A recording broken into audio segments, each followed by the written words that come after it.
Would you like your home to look more like this? Or like this? Or maybe like this?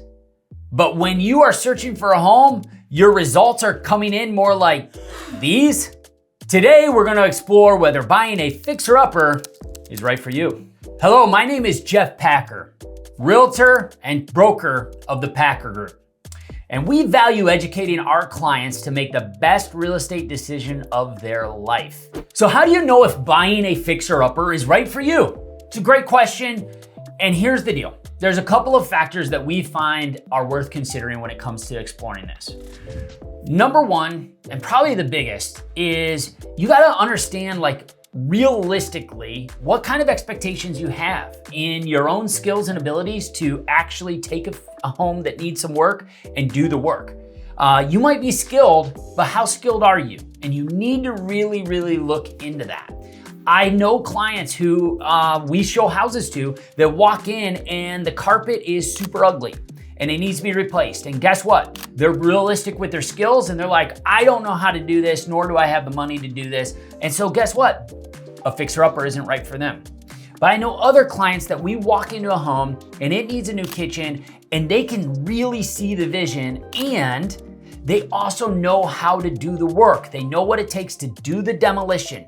They know what it takes to handle the plumbing issues, handle some of the electrical issues, reinstall cabinets, shim them properly, make sure everything's level, put in new flooring, and put in all the other finishes and have it look like an amazing job when all said and done. So, how do you know if fixing up a home is right for you? If you've got the skills to do it and or you have the budget to pay the skilled person to do it. That is a very important aspect of whether buying a home that's a fixer-upper is right for you. The other is you need to understand realistically if you know what you don't know. Meaning, not everybody is an expert at looking at foundations or structural issues or framing issues or leaky roofs and things like that. And so you need to at least know what you're talking about when it looks at a property and know if there's a really serious issue with this home, which is why it isn't selling. Or you need to make sure you're aligned with the right professionals who can help you come to the conclusion of whether this home is a lemon and you should just stay clear, or if this home, hey, it can be fixed up and actually improved. Because not every home that needs work can be fixed up and improved. Some are probably better off just getting demolished. And finally, how do you know if buying a home fixer-upper is right for you? If your current budget doesn't allow you to buy the home that you would love to have, that move-in ready turnkey home, if your current budget doesn't allow you to do that in the location of your choice, because remember in real estate, the golden rule of real estate is location, location, location. Everything rises and falls on location, and you want to be in a good location, but your budget may not allow it. And so the best way to get into your preferred location is sometimes to buy that fixer-upper. So sometimes it's out of necessity. But again, going back to my two previous points, as long as you're realistic with your skills and or your budget, and you're realistic with understanding what you don't know and relying on the professionals to help guide you, then I think buying a fixer-upper could be the right move for you. And here's why. Let's talk about the pros of buying a fixer-upper. Pro number one is you can get a deal on a fixer-upper. When we think of pool of buyers and the size of those pool of buyers, you have a huge pool of buyers who want to buy a move-in ready turnkey home. And you have a small little pool of buyers that are willing to buy a home that is a fixer-upper. And because of the decrease in demand and competition, you can oftentimes get a better deal on that fixer-upper. Second point is you can instantly create sweat equity when you buy a fixer-upper, especially if, going back to whether buying a fixer-upper is right for you, if you're doing a lot of the work yourself, you can really actually create a ton of sweat equity. So look, nowadays, some of the most popular flooring is like a floating floor. And a floating floor just, basically once you start it in the right spot, you're just clipping it in, popping it in place, and it's done. And you just put it together, just much like a puzzle. And so oftentimes when it comes to ways in which to create sweat equity, doing some of these simple projects, painting. I mean, literally everybody can paint. You sand on the walls, you wash them, and then you paint. And you can instantly add value into a home by just doing some of those yourself instead of hiring a professional. That's one of the big pros. The final pro is that you can end up finishing the home the way you want it, your custom choices. So again, most clients that we work with to buy a home, they have a list of things they want to change about that home anyway, because it's not their taste, it's not their style, it's not their preferred finishes. And so if you're gonna be changing a lot of that stuff anyway, maybe looking at a fixer-upper is the right option for you, because you're gonna make those changes anyway. So you might as well get a deal, buy a house that just needs much more work, and then do that work over time. But that leads me into what are the cons? What are the pitfalls of buying a fixer-upper? The first thing that I would say is it requires a lot of hard work. I mean, a lot of hard work.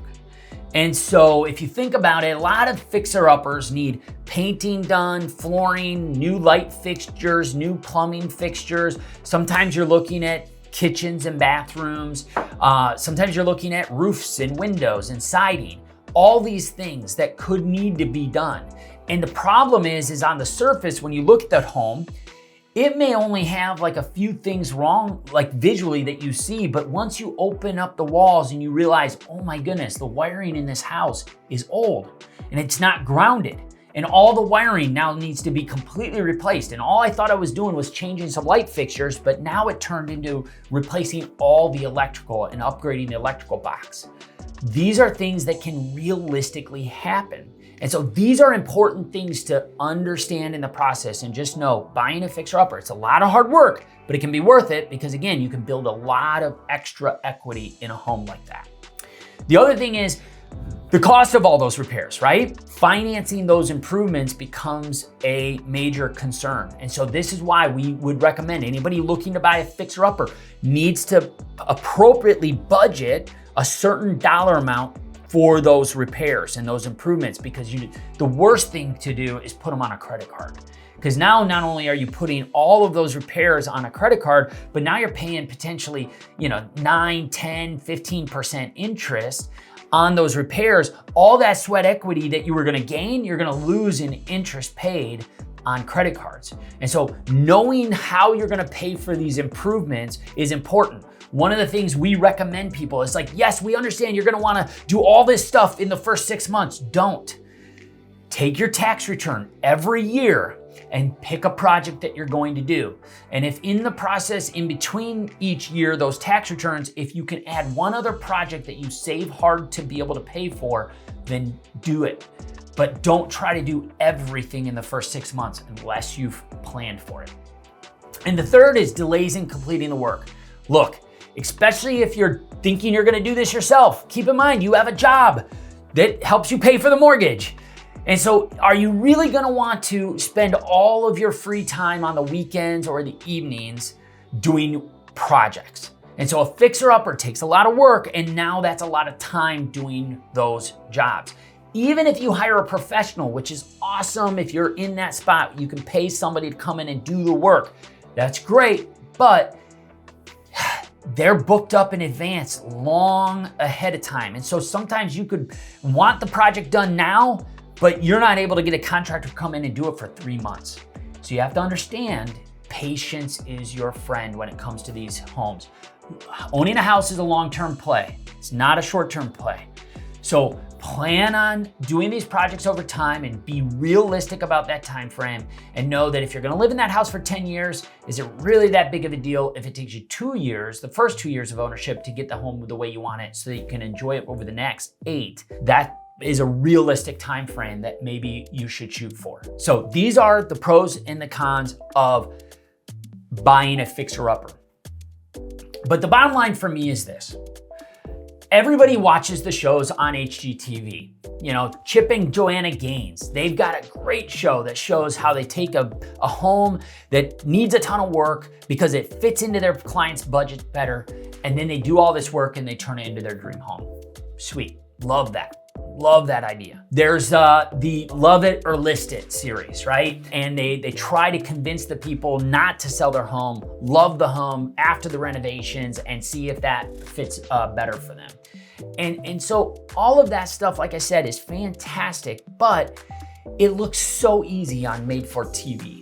There are so many headaches, so many unforeseen, so many delays and stresses that are caused that you really need to think through this stuff really well. And this is where having a really good real estate team or real estate agent that's advising you is so important. And here's where the Packer Group difference is.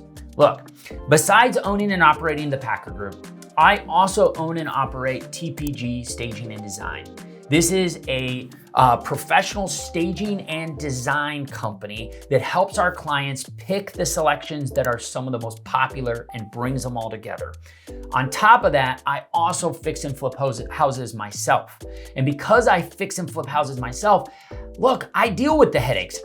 I'm not gray at the age of 40 for no reason. So I understand the stress and the headaches of fixing and flipping houses. And we want your home ownership to be the American dream and not the nightmare. And so having realistic expectations is important. And we here at the Packer Group feel like we're uniquely positioned to walk our clients through. So yes, we want your business. Yes, we want to help you guys figure out if buying that turnkey home where you're going to pay a premium for it, or buying that fixer-upper where you can get a little bit better deal and make it the home of your dreams. We want to help you walk through and navigate that decision. And we are equipped to be able to help you do that. Hey, thanks for watching us. And remember, the number one injury when repairing your home is a fall. So as long as you stay on the ground, it's hard to fall. I'll be ready when you are. Ooh, there's cuss words in here. It's FaceTime even. You are a hairy man, and I do not know why you are texting or FaceTiming me your hairy chest. Sam's here listening to our call. What's up? How you doing? I'm good. Good to see you. Hope you're enjoying Florida. Yeah, it's awesome. Looks like it. Yeah. We're jealous. Today. All right.